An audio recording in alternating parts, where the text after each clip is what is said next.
Olá pessoal, estamos de volta aqui para mais uma aula do nosso curso e hoje estaremos estudando sobre a humanidade de Cristo.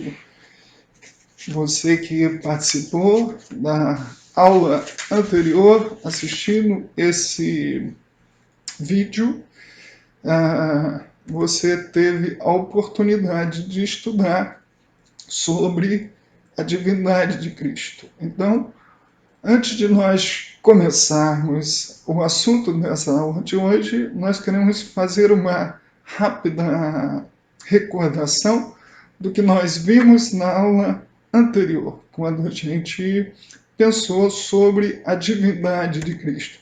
Bem, nessa aula passada, nós estudamos sobre Jesus Cristo, pensando sobre as suas duas naturezas, sua natureza divina e humana. Vimos que os evangelhos, no seu relato, ele ora descreve Jesus como Deus, ora descreve Jesus como homem. Então, nos evangelhos caminham perfeitamente essas linhas paralelas. Jesus como Deus e Jesus como homem. Vimos também que as Escrituras apresentam abundantes provas da divindade de Jesus Cristo. A divindade não foi algo criado pela igreja, não foi uma doutrina inventada pelos primeiros cristãos. Na verdade, a divindade ela está exposta nas Escrituras. O que os apóstolos, o que os pais da igreja fizeram foi apenas identificar esse ensino nas Escrituras e fazer a exposição dele para a igreja. Depois vimos a necessidade de cada cristão sustentar a defesa da sua fé. Falamos como que nesse tempo que nós vivemos, a pessoa de Cristo, a fé cristã tem recebido tantos ataques, principalmente a sua divindade. O chamado Cristo da fé, ele vem sofrendo ataques, tentando desconstituir a crença ou a fé cristã no Cristo que é descrito nos evangelhos e que é objeto da nossa fé cristã. Falamos da importância que existe de todo cristão se preparar para poder entender melhor a pessoa de Cristo e poder sustentar, poder defender a sua fé. Basicamente foram esses pontos centrais da aula passada. Se você perdeu essa aula, peço que assista o vídeo antes de dar continuidade. E hoje nós vamos estudar sobre esse segundo aspecto da natureza de Cristo. Nós vamos falar sobre a sua humanidade. E para falar sobre a sua humanidade, todos os seres humanos chegam a esse mundo através da via do nascimento. Jesus também chegou a esse mundo pela via do nascimento. Como João diz lá no seu Evangelho, capítulo 1, versículo 14, o Verbo se fez carne e habitou entre nós. Se fez carne, deixa claro que Jesus teve um corpo humano, um corpo de carne e osso. Isso só foi possível, obviamente, porque ele entrou nesse mundo pela via do nascimento. Só que o nascimento de Jesus foi um nascimento diferente do que acontece com os demais seres humanos. O nascimento de Jesus foi um nascimento sobrenatural, porque Jesus nasce na concepção da sua mãe pelo Espírito Santo. Ou seja, Maria não conheceu não teve relações sexuais com nenhum homem para que pudesse fecundar o seu filho. Como diz o relato dos evangelhos, Jesus nasceu de uma virgem, a chamada Virgem Maria. E esse relato, que está lá em Mateus, capítulo 1, versículo 18 a 25, e também em Lucas, como vocês estão vendo aí, esse é um relato que todo cristão precisa ler e prestar atenção nesses detalhes que estão lá descritos. E o relato de Mateus, ele faz referência à profecia de Isaías. O nascimento de Cristo foi algo anunciado pelo profeta Isaías, como diz lá o texto do capítulo 7, versículo 14. Ou seja, o nascimento virginal foi algo que foi predito pelo profeta Isaías. Vale a pena a gente ler esse texto que diz: portanto, o Senhor mesmo vos dará um sinal. Eis que uma virgem conceberá e dará à luz um filho, e lhe chamará Emanuel. Então, havia uma predição no Antigo Testamento feita pelo profeta Isaías de que Cristo seria concebido por uma virgem. E esse nascimento virginal, então, ele destaca o aspecto sobrenatural da entrada de Jesus Cristo nesse mundo. E não poderia ser diferente. A singularidade do seu nascimento está relacionada, então, à sua origem divina. Mas não só o meio pelo qual Jesus nasceu estava predito pelos profetas, inclusive o local aonde ele iria nascer também estava predito. O local do nascimento de Jesus Cristo, o profeta Miqueias, lá no capítulo 5 do seu livro, versículo 2, diz que "E tu, Belém, pequena demais para figurar como grupo de milhares de Judá, de ti sairá o que há de reinar em Israel, e cujas origens são desde os tempos antigos, desde os dias da eternidade." Ou seja, o local do nascimento de Jesus, a cidade de Belém, estava previamente anunciada pelo profeta Miqueias. Esses são fatos muito importantes, atestando assim esse lado humano de Jesus Cristo, o local do seu nascimento, o meio do seu nascimento, através de uma virgem. Agora, também é importante que nesse texto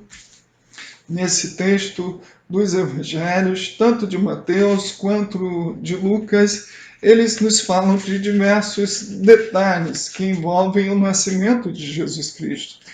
E nessa aula nós não temos tempo para passar todos os detalhes que envolvem o nascimento de Jesus, mas fica aqui a nossa sugestão para que você leia esses textos, tanto do relato de Mateus quanto do relato de Lucas, que estão aí no seu roteiro, que você leia esses textos e perceba lá os inúmeros detalhes que envolvem o nascimento de Jesus. Naquela época, Maria, uma jovem judia, ela se casava entre os seus 13 e 16 anos. E Maria certamente também tinha essa idade. Isto está lá, não a idade dela, mas o relato que Mateus e que Lucas nos dá, mostra que era uma jovem e que foi desposada com José. Todos esses relatos ou esses detalhes são importantes para que você conheça o que envolve essa vida terrena de Jesus Cristo. Mas o mais interessante disso tudo, ao falar da sua humanidade, por que então, qual a importância desse nascimento virginal de Jesus Cristo? Porque ele se encarna, ele chega no mundo dessa forma, através de um nascimento virginal. Vamos agora então responder essa pergunta: qual a importância do nascimento virginal de Jesus Cristo? Bem, existem várias colocações, vários ensinos sobre isso. Eu quero trazer para vocês 3 conclusões apresentadas pelo professor Gruden, que é o nosso livro que nós adotamos para vocês. Gruden, ele enumera 3 razões pelas quais seria necessário Cristo nascer dessa forma. Primeira delas, nas palavras de Gruden, ele diz que, assim como o nascimento de Jesus Cristo foi um ato sobrenatural, que estava totalmente desassociado da vontade de Maria. Ou seja, Cristo nasceu por uma concepção do Espírito no ventre de Maria. Não foi o nascimento de Jesus Cristo, não foi objeto da vontade de um homem e uma mulher. Foi o nascimento de Jesus Cristo, ele se materializou pela vontade de Deus, se cumprindo na vida de Maria. Ele faz então uma analogia entre o nascimento virginal de Jesus e o nosso novo nascimento. Bem, lá no capítulo 3 de João, como vocês leram na semana passada, Jesus explica sobre o novo nascimento para Nicodemos, dizendo que ninguém pode ingressar no reino de Deus se não nascer de novo, se não nascer do Espírito. Esse novo nascimento que é colocado, explicado por Jesus e também pelos apóstolos, principalmente o apóstolo Paulo em suas cartas. Esse novo nascimento é uma obra operada pelo Espírito. Ele acontece no coração do homem como um ato sobrenatural de Deus ao mudar a sua natureza, ao lhe dar um novo coração. Então, Gruden compara então, o nascimento de Jesus Cristo virginal com o novo nascimento de cada cristão. Ambos ocorrem por um ato sobrenatural de Deus, independente então da vontade direta do homem. Segundo ponto, porque foi necessário esse nascimento virginal, que esse meio que Deus escolheu para enviar seu filho, ele possibilitou a união da plena divindade com a plena humanidade. E isso acontece de uma forma muito inteligente por parte de Deus. Imaginem vocês se Jesus simplesmente chegasse a esse mundo já na sua fase adulta, ele descesse no céu e chegasse aqui à Terra como um homem já na sua fase adulta, sem ter uma concepção, sem passar pelas fases do nascimento, da infância.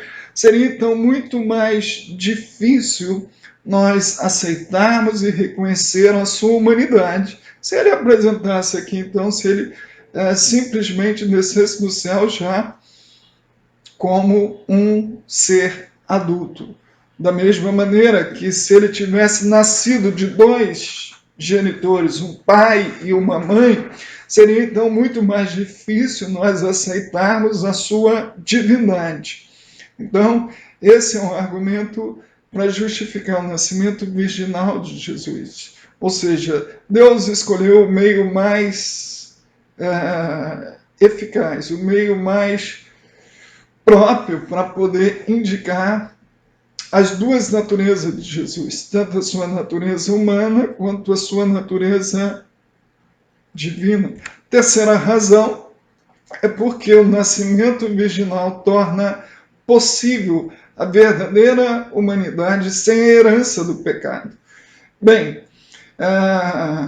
Cristo nasceu sem a intervenção de um homem com uma mulher. Ou seja, isso significa dizer que para que Cristo nascesse,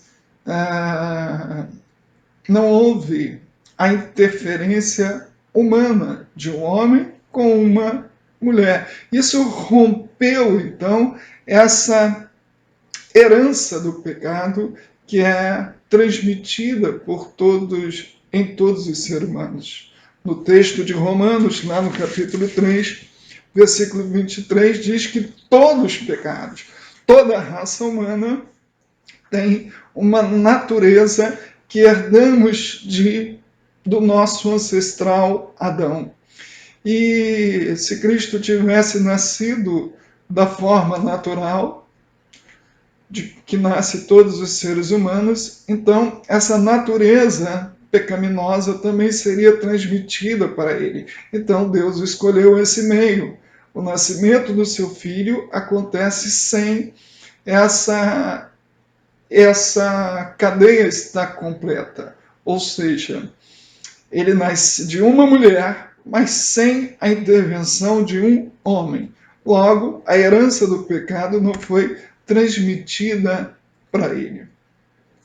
Mas o nosso tempo é curto, não podemos estender muitos dos nossos comentários e eu queria colocar esse ponto apenas para que você percebesse o início da vida humana de Jesus Cristo através do seu nascimento virginal e como isso é importante, como Deus pensou nesse ponto.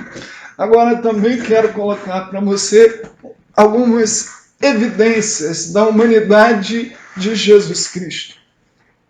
Essas evidências estão por todo o Novo Testamento, principalmente nos Evangelhos. Obviamente, a primeira delas é que Jesus não era um fantasma. Jesus tinha um corpo físico e que começou lá com o seu nascimento, como disse lá o Evangelho de João, nesse texto que nós já lemos na aula anterior, João 1, versículo 14, e o verbo se fez carne e habitou entre nós. Se ele se fez carne, obviamente, ele tomou forma humana. O texto também lá de Hebreus, no capítulo 5, versículo 7, fala da forma Jesus em carne. Jesus se revestiu da humanidade. 1 João, capítulo 4, versículo 2, também assegura essa verdade. Aliás, a encarnação de Cristo foi objeto de muitos ataques desde o início da história da igreja. João, quando escreve a sua primeira carta, ele escreve a sua carta para poder combater essa heresia que nós estaremos estudando na aula que vem, que negava que Cristo tivesse um corpo material, que Cristo tivesse se encarnado.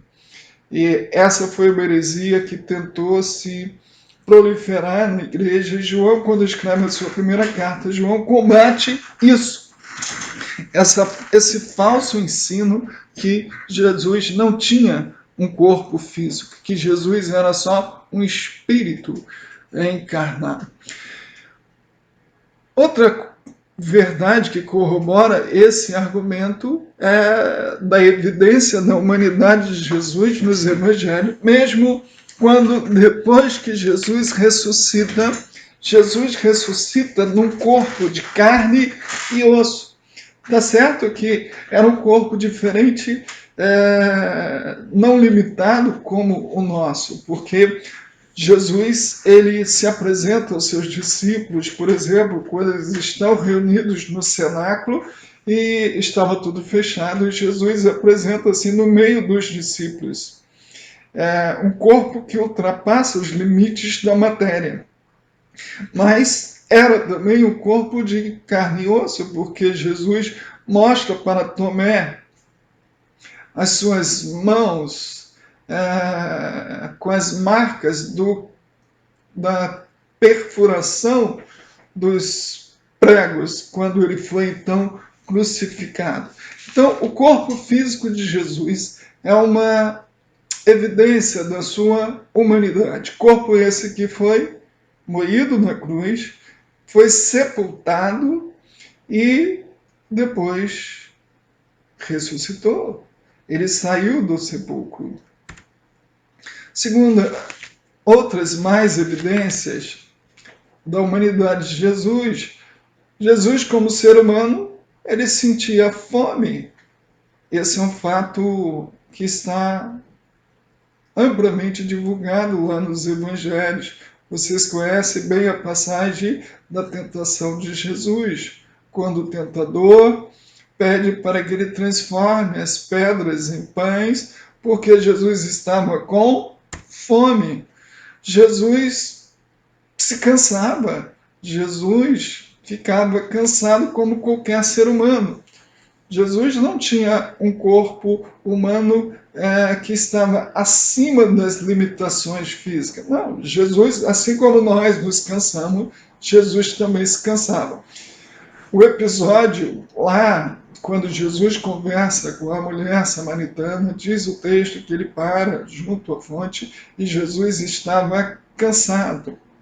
Jesus pede água a essa mulher, Jesus tinha sede.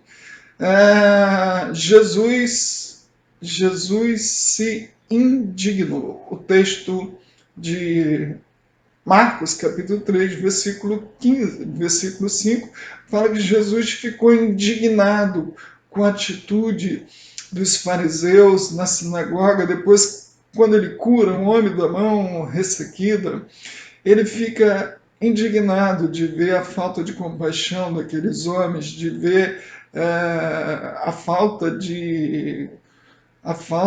de fé daqueles homens e que estavam querendo ali uma oportunidade para pegá-lo em uma atitude sua. E quando Jesus cura ali o homem da mão ressequida, diz o texto que ele fica indignado de ver a atitude daqueles fariseus que estavam naquela sinagoga. Jesus provou o sofrimento, algo indiscutivelmente que fez parte da natureza de Cristo. Jesus chorou quando Lázaro estava morto. Jesus chorou sobre a cidade de Jerusalém. Isso demonstra então a sua capacidade de ter emoções, de sentir, demonstrar tristeza. Isso é uma evidência da sua humanidade. Jesus possuía uma mente humana. Jesus, como qualquer ser humano, Jesus teve que aprender, Jesus teve que estudar, Jesus teve que passar pelo processo natural de desenvolvimento na mente humana. O texto de Lucas, capítulo 2, versículo 52, diz que Jesus crescia em sabedoria. Isso quer dizer que ele passava pelo desenvolvimento de um processo de aprendizagem. Jesus, como toda criança, Jesus não nasceu falando. Jesus teve que aprender as primeiras palavras, falar mamãe, falar papai. Jesus, então, na sua mente humana, foi desenvolvendo como desenvolve todo ser humano. Jesus tinha emoções, já falamos, e todo o Antigo Testamento anuncia que Jesus viria da família de Davi. Então Jesus tinha uma origem, uma descendência, uma genealogia como está lá registrada no Evangelho de Mateus. Jesus vem da tribo de Judá e da família de Davi, como está anunciado lá no Antigo Testamento. Então, nós temos fartas evidências, queridos irmãos, nos evangelhos sobre a humanidade de Jesus. Assim como também temos fartas evidências sobre a sua divindade. Então eu te perguntaria, Jesus era mais Deus ou Jesus era mais homem?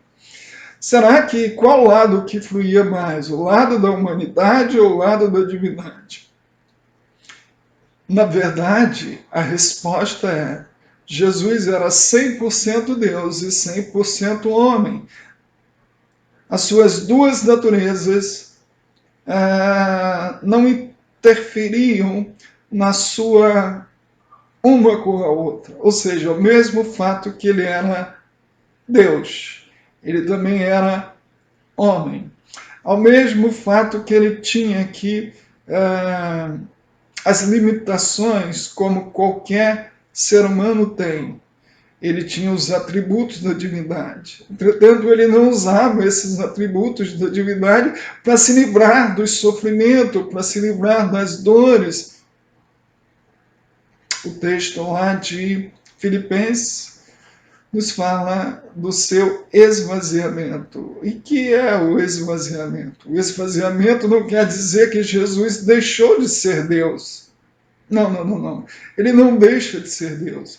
Ele simplesmente deixa de usar os atributos de Deus para que não interferisse na sua humanidade.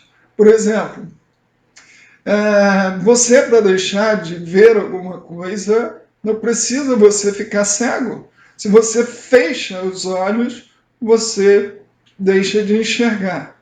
Então, eu posso deixar de enxergar sem ficar cego. Basta que eu feche os meus olhos. Então, quando eu fecho os meus olhos, eu não consigo enxergar o que está à minha volta. Mas eu fiquei cego? Não fiquei cego. Continuo enxergando. Apenas eu fechei os meus olhos. Ou seja, eu estou me esvaziando da minha capacidade de enxergar para poder ficar temporariamente sem ver as coisas. É mais ou menos isso que acontece com Jesus Cristo no seu esvaziamento. Ou seja, ele não deixa de ser Deus, mas ao mesmo tempo o fato de ser Deus não interfere no fato dele ser homem. Como disse na aula passada, esse é um grande mistério. Como pode uma pessoa ter duas naturezas, uma natureza divina e uma natureza humana? Bem, esse é um dos mistérios dos quais Deus não nos explica detalhadamente. Assim como a Trindade, o Pai, o Filho e o Espírito Santo, não criam três deuses, mas apenas um único Deus em três pessoas. Esse é o mistério de Deus. A Bíblia contém alguns mistérios os quais Deus não nos detalhou, mas o fato dele não nos detalhar, o fato dele não nos dar explicações que satisfaçam nossa curiosidade, não anulam a existência desse fato. Assim é com a divindade. Você não vai entendê-la na sua plenitude, mas você deve identificá-la no texto sagrado. Que Jesus então diferia dos seres humanos? Bem, só há uma diferença entre Jesus e os demais homens. Jesus é o único que, apesar de estar revestido da humanidade, ele é o único ser humano que viveu sem conhecer, sem experimentar, sem participar do pecado. Ainda que o Novo Testamento seja claro em afirmar que Jesus era plenamente humano, exatamente como nós, o Novo Testamento também contém a afirmação que Jesus era diferente nesse aspecto, ou seja, no aspecto da sua impecabilidade, ou seja, ele foi o único ser humano que jamais cometeu pecado durante toda a sua vida. A impecabilidade, como Cordeiro de Deus, que iria ser imolado futuramente pelo pecado dos homens, ele não poderia ser um pecador para que o seu sacrifício fosse aceito. Então vamos encerrar nossa aula falando do último tópico. Por que era necessário que Jesus Cristo fosse plenamente humano? Porque havia essa necessidade. Assim como havia necessidade dele ser divino, havia necessidade dele ser plenamente humano. Por que há essa necessidade? Bem, primeira razão, o nosso livro do autor Wayne Grudem, ele apresenta 7 razões pelas quais era necessário que Jesus fosse plenamente humano. Primeira delas, para possibilitar uma obediência representativa. Assim como Adão é o representante de toda a raça humana e a desobediência de Adão, ela trouxe o pecado para todos os seres humanos, a obediência de Cristo foi uma obediência representativa, ou seja, Paulo escreve muito bem isso na sua carta aos Romanos, lá no capítulo 5 e o versículo 8 em diante, que é um texto que eu quero ler para você. Se você tiver aí em mãos a sua Bíblia, quero te pedir que você abra então a sua Bíblia. Romanos capítulo 5, veja só o que Paulo diz nesse texto. Romanos capítulo 5, versículo 18. Olha só o texto. Diz assim: pois assim como por uma só ofensa veio o juízo sobre todos os homens para a condenação, assim também por um só ato de justiça veio a graça sobre todos os homens para a justificação que dá vida. Porque como pela desobediência de um só homem muitos se tornaram pecadores, assim também por meio da obediência de um só muitos se tornaram justos. Então, a obediência de Jesus Cristo era uma obediência representativa. Por isso, como ser humano, ele cumpriu toda a obediência à lei de Deus, que eu e você, como pecadores que somos, não temos condições de cumpri-la. Mas a obediência de Cristo, ela então representa diante de Deus a nossa própria obediência. Esse é um motivo muito maravilhoso pelo qual Deus planejou dessa forma a nossa salvação. O segundo ponto, que é a obediência, porque era necessário que Jesus fosse plenamente humano para ser um sacrifício substitutivo. Assim como a obediência dele é uma obediência representativa diante de Deus, a sua humanidade fez com que ele tivesse essa vida sem cometer pecados, obedecendo na integralidade à lei de Deus, para que o seu sacrifício fosse aceito diante de Deus, sendo assim, então, um sacrifício substitutivo. Cristo, então, quando ele morre na cruz, ele está ali substituindo cada pecador que deveria ser condenado pelo seu pecado. Então, o seu sacrifício, como ser humano, ele substituiu a punição que deveria ser aplicada sobre nós. O texto de Hebreus, lá no capítulo 2, versículo 16 e 17, que diz, olha só o que esse texto diz, falando desse sacrifício substitutivo, diz que, pois ele, evidentemente, não socorre a anjos, mas socorre a descendência de Abraão, por isso mesmo convinha que em todas as coisas se tornasse semelhante aos irmãos, para ser misericordioso e fiel, sumo sacerdote nas coisas referentes a Deus, e para fazer a propiciação pelos pecados do povo. Ou seja, sobre Jesus é derramado a ira de Deus na cruz, nesse sacrifício substitutivo. Por isso que era necessário que ele fosse também um ser humano. Terceira razão, porque era necessário que Jesus fosse humano para ser o único mediador entre Deus e os homens. Essa dupla natureza de Jesus Cristo possibilita, então, que ele haja como esse mediador entre Deus e os homens. O texto de 1 Timóteo, capítulo 2, versículo 5, fala exatamente que há um só mediador entre Deus e os homens.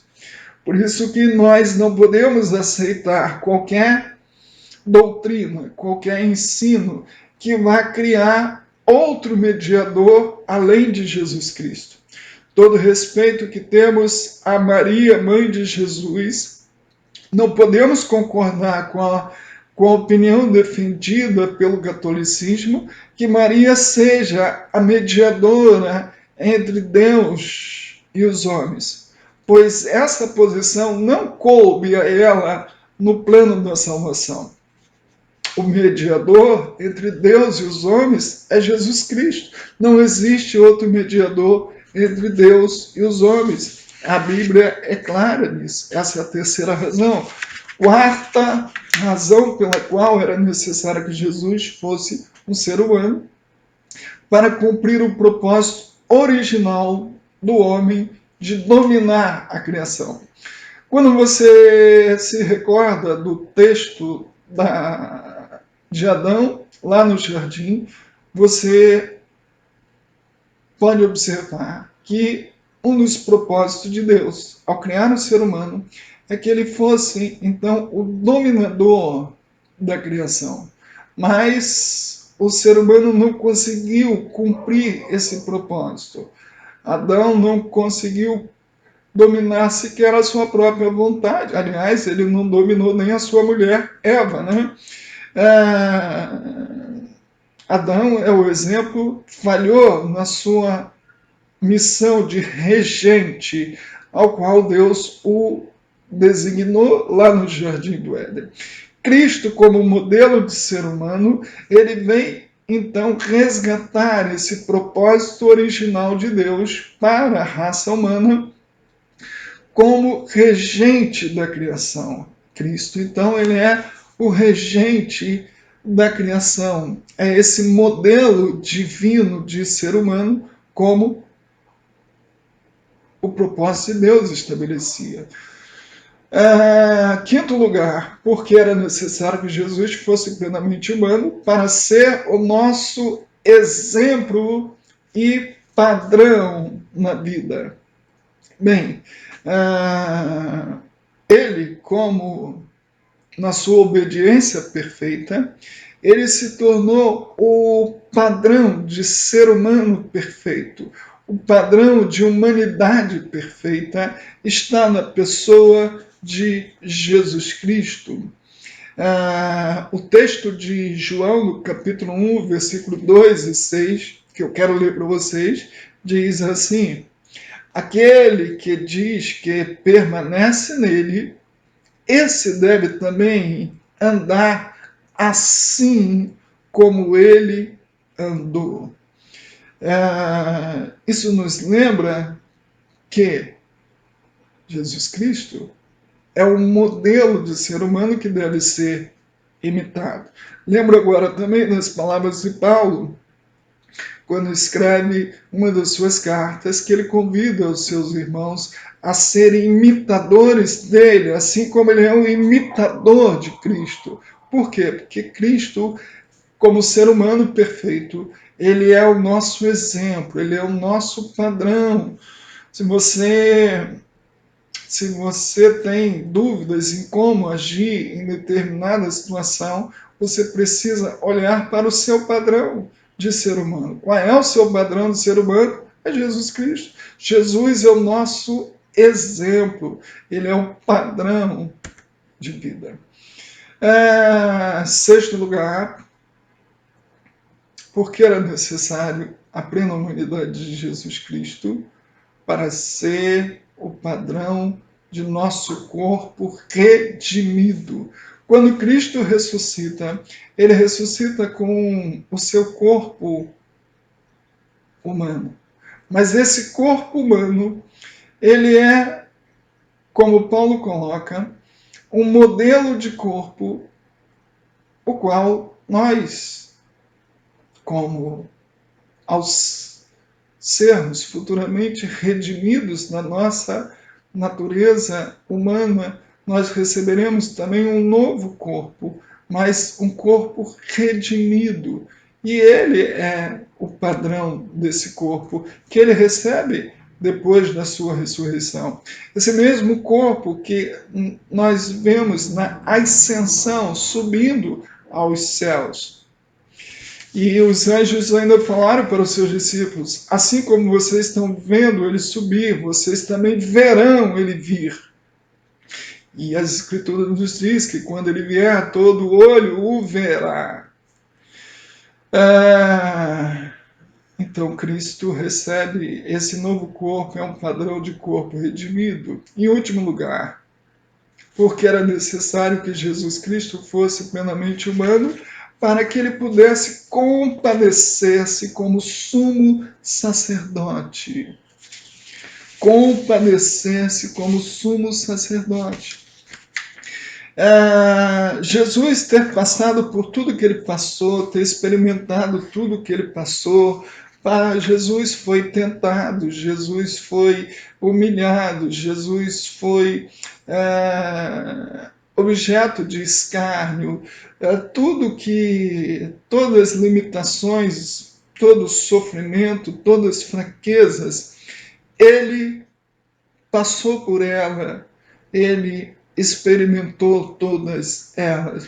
O escritor aos Hebreus diz que nós temos um sumo sacerdote que pode compadecer-se de todas as nossas fraquezas, porque como nós, ele também, em tudo, ele passou por isso. E eu quero encerrar essa aula, que eu acho que já ficou bem grande, eu quero encerrar essa aula lendo esse texto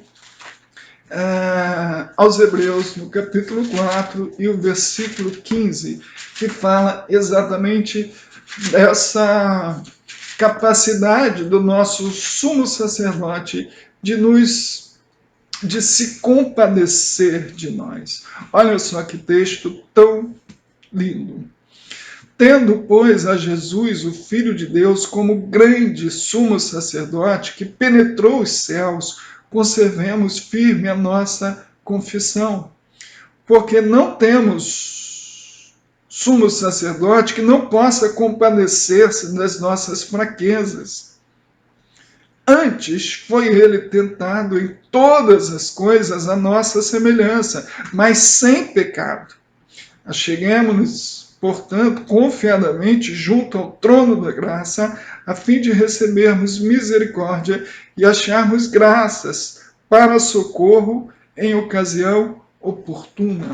Ou seja, o texto de Hebreus deixa claro que o nosso sumo sacerdote, por ter sido homem, como nós somos, por ter a sua natureza humana, como nós temos, ele passou por todas as situações de sofrimento, de adversidade, de limitações, de fraquezas que o ser humano enfrenta. A única distinção é que ele não experimentou ou cometeu pecado.